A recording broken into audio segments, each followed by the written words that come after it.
Dans le monde tel qu'il est, le droit n'existe qu'entre forces égales. Les forts font ce qu'ils peuvent et les faibles subissent ce qu'ils doivent.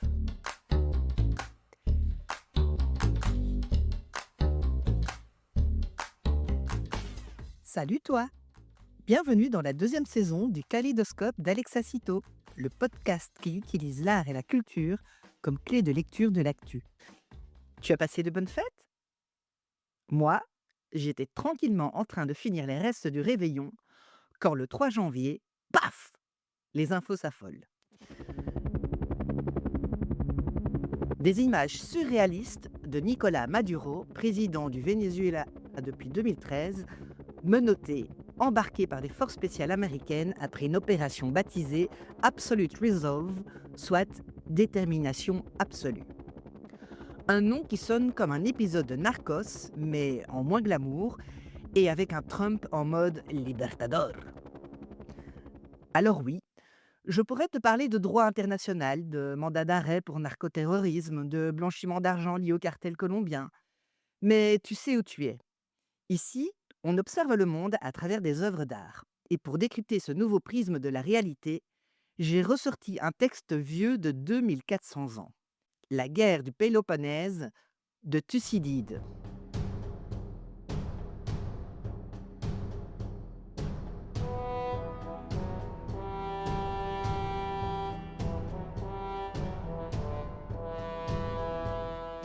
416 avant Jésus-Christ.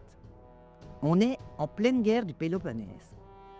Athènes, la grande puissance démocratique, affronte Sparte. Entre les deux, des petites îles neutres essayent de survivre. Parmi elles, Mélos. Lorsque la flotte athénienne débarque sur l'île, elle ne vient pas pour commercer, mais plutôt pour conquérir. Les Athéniens convoquent les Méliens et leur balancent la phrase la plus réelle politique de l'histoire. Dans le monde tel qu'il est, le droit n'existe qu'entre forces égales. Les forts font ce qu'ils peuvent et les faibles subissent ce qu'ils doivent. Les Méliens, neutres, parlent de justice, de droit. Réponse d'Athènes, la justice, ça n'existe qu'entre égaux. Résultat, Mélos est rasé, les hommes sont massacrés, les femmes et les enfants réduits en esclavage. Fin de l'histoire. Avance rapide de 2400 ans. 3 janvier 2026. Caracas. Dans la nuit, des commandos américains débarquent au palais de Miraflores. Maduro est arrêté et exfiltré vers les États-Unis. Les chefs d'accusation?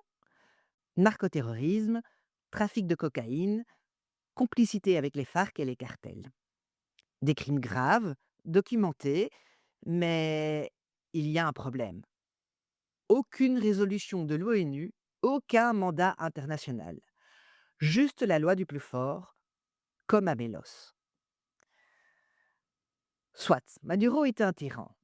À son actif, il a des milliers de prisonniers politiques, une économie en ruine qui a poussé 8 millions de Vénézuéliens à l'exil.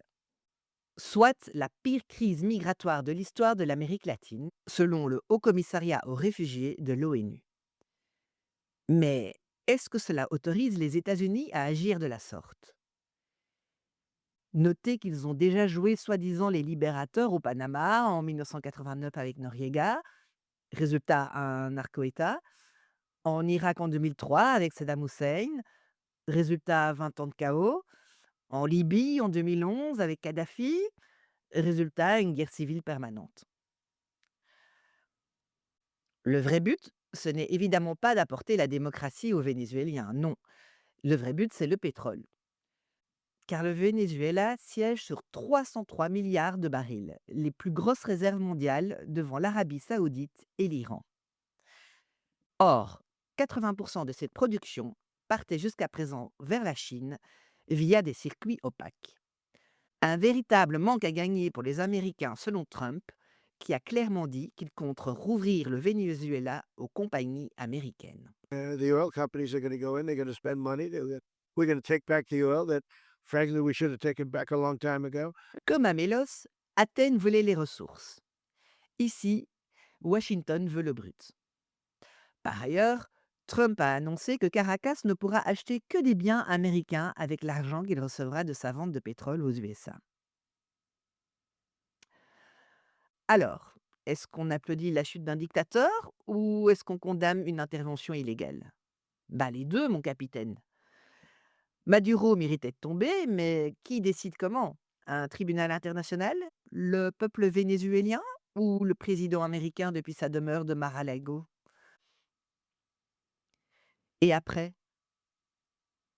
à Mélos, Athènes a colonisé l'île. Au Venezuela, qui va prendre le pouvoir? Les généraux corrompus? L'opposition affaiblie par des années de répression? Ou un gouvernement fantoche dirigé par les Américains? Le pétrole coulera, mais pour qui? Pour les Américains ou pour les Vénézuéliens? Finalement, il s'agit moins d'une richesse nationale que d'un enjeu stratégique mondial.